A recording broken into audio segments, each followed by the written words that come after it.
ರೈತ ಬಾಂಧವರೆಲ್ಲರಿಗೂ ನಮಸ್ಕಾರಗಳು. ಕರ್ನಾಟಕ ಕೃಷಿ ಮಾರುಕಟ್ಟೆಯ ಈರುಳ್ಳಿ ರೇಟು ಯಾವ ಮಾರ್ಕೆಟಿಯಲ್ಲಿ ಎಷ್ಟು ನಡೆದಿದೆ? ತುಂಬ ಸ್ನೇಹಿತರು ಚಾನಲನ್ನು ಸಬ್ಸ್ಕ್ರೈಬ್ ಮಾಡದೆ ವಿಡಿಯೋವನ್ನು ನೋಡ್ತಾ ಇದ್ದರೆ ದಯವಿಟ್ಟು ಚಾನಲನ್ನು ಸಬ್ಸ್ಕ್ರೈಬ್ ಮಾಡಿಕೊಳ್ಳಿ, ವಿಡಿಯೋವನ್ನು ಲೈಕ್ ಮಾಡಿ ಮತ್ತು ಶೇರ್ ಮಾಡಿ. ದಿನಾಂಕ 2 ಜನವರಿ 2026 ಈರುಳ್ಳಿ ಬೆಲೆಗಳ ವಿವರಣೆ.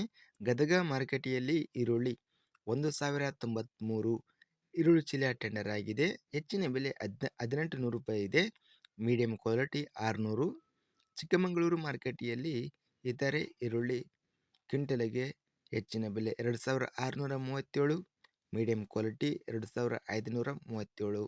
ತುಮಕೂರು ಮಾರುಕಟ್ಟೆಯಲ್ಲಿ 3650 ರೂಪಾಯಿ ಹೆಚ್ಚಿನ ಬೆಲೆ, ಮಧ್ಯಸ್ಥ ಬೆಲೆ 3100. ದಾವಣಗೆರೆ ಮಾರುಕಟ್ಟೆಯಲ್ಲಿ 4200 ಈರುಳ್ಳಿ ಚೀಲ ಟೆಂಡರ್ ಆಗಿದೆ. ಹೆಚ್ಚಿನ ಬೆಲೆ 2600, ಮಧ್ಯಸ್ಥ ಬೆಲೆ 1800. ಬೆಂಗಳೂರು ಮಾರುಕಟ್ಟೆಯಲ್ಲಿ ಈರುಳ್ಳಿ 7725 ಚೀಲ ಟೆಂಡರ್ ಆಗಿದೆ. ಹೆಚ್ಚಿನ ಬೆಲೆ 2700 ರೂಪಾಯಿ, ಮಧ್ಯಸ್ಥ ಬೆಲೆ 1700.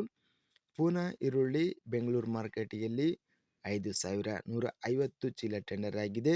ಹೆಚ್ಚಿನ ಬೆಲೆ 2700, ಮಧ್ಯಸ್ಥ ಬೆಲೆ 1400. ಸಣ್ಣ ಈರುಳ್ಳಿ 7724 ಚೀಲ ಟೆಂಡರ್ ಆಗಿದೆ. ಗರಿಷ್ಠವಾಗಿ 1000 ರೂಪಾಯಿ, ಮಧ್ಯಸ್ಥ ಬೆಲೆ 5000. ಸ್ಥಳೀಯ ಈರುಳ್ಳಿ 5150 ಚೀಲ ಟೆಂಡರ್ ಆಗಿದೆ. 1500 ಹೆಚ್ಚಿನ ಬೆಲೆ, ಮಧ್ಯಸ್ಥ ಬೆಲೆ 1200.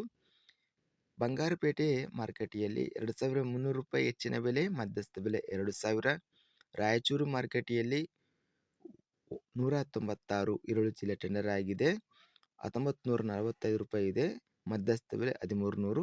ವಿಜಯಪುರ ಮಾರುಕಟ್ಟೆಯಲ್ಲಿ 962 ಈರುಳ್ಳಿ ಚೀಲ ಟೆಂಡರ್ ಆಗಿದೆ. 2100 ರೂಪಾಯಿ ಹೆಚ್ಚಿನ ಬೆಲೆ, ಮಧ್ಯಸ್ಥ ಬೆಲೆ 1178. ಹುಬ್ಬಳ್ಳಿ ಮಾರುಕಟ್ಟೆಯಲ್ಲಿ ಪೂನಾ ಈರುಳ್ಳಿ 2600 ಚೀಲ ಟೆಂಡರ್ ಆಗಿದೆ. ಹೆಚ್ಚಿನ ಬೆಲೆ 2600, ಮಧ್ಯಸ್ಥ ಬೆಲೆ 1800. ಸ್ಥಳೀಯ ಈರುಳ್ಳಿ ಹುಬ್ಬಳ್ಳಿ ಮಾರುಕಟ್ಟೆಯಲ್ಲಿ 350 ಚೀಲ ಟೆಂಡರ್ ಆಗಿದೆ. 1800 ರೂಪಾಯಿ ಹೆಚ್ಚಿನ ಬೆಲೆ, ಮಧ್ಯಸ್ಥ ಬೆಲೆ 1500. ಇದಿಷ್ಟು ಕರ್ನಾಟಕ ಕೃಷಿ ಮಾರುಕಟ್ಟೆಗೆ ಸಂಬಂಧಿಸಿದ ಈರುಳ್ಳಿ ಬೆಲೆಗಳ ವಿವರಣೆ. ಇಂತಹ ತಾಜಾ ಮಾರುಕಟ್ಟೆಯ ಬೆಲೆಗಳ ವಿವರಣೆಗಾಗಿ ನಮ್ಮ ಚಾನಲನ್ನು ಕೂಡಲೇ ಸಬ್ಸ್ಕ್ರೈಬನ್ನು ಮಾಡಿಕೊಳ್ಳಿ, ಪಕ್ಕದಲ್ಲಿರುವ ಗಂಟೆ ಸಿಂಬಲವನ್ನು ಪ್ರೆಸ್ ಮಾಡಿ.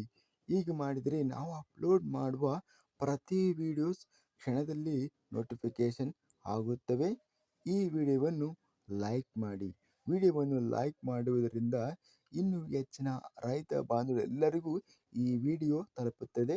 ಆದ್ದರಿಂದ ವಿಡಿಯೋವನ್ನು ಲೈಕ್ ಮಾಡಿ, ಸ್ನೇಹಿತರಿಗೆ ಮತ್ತು ರೈತ ಬಾಂಧವರಿಗೆ ವಿಡಿಯೋವನ್ನು ಶೇರ್ ಮಾಡಿ. ಧನ್ಯವಾದಗಳು. ಜೈ ಜವಾನ್, ಜೈ ಕಿಸಾನ್.